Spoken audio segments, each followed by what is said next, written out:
Hair spa সে আবার করতে হয় নাকি, তাও আবার পার্লারে গিয়ে? স্নানের সময় শ্যাম্পুর পরে একটু কন্ডিশনার করে নিলেই তো চুল একদম ঝলমলে হয়ে, এটাই কিন্তু অনেকের ধারণা।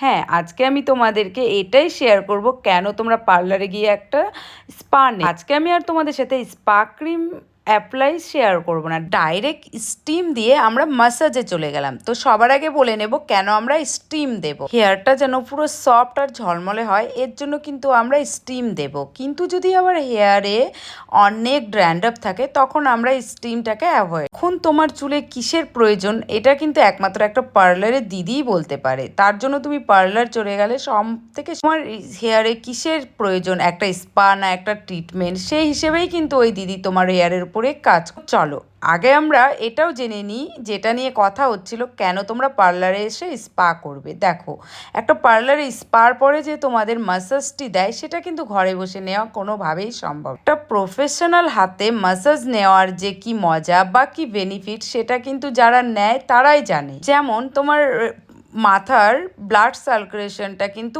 অনেকটাই ভালো হয়ে যাবে একটা মাসাজের পরে।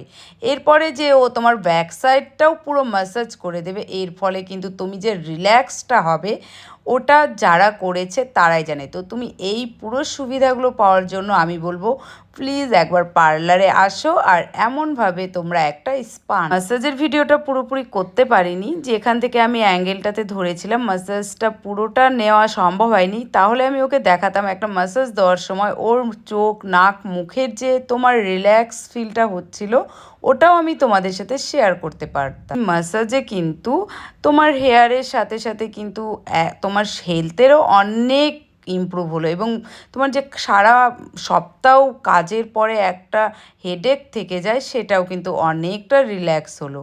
তো এরপরে আমি শুধু এটা না যে মাসাজের ফলে এইটুকু হলো, তোমার হেয়ারটারও যে প্রবলেমগুলো ছিল সেগুলোও কিন্তু সলভ হয়ে গেল। দেখো এরপরে তোমার হেয়ারটা কত ঝলমলে হয়ে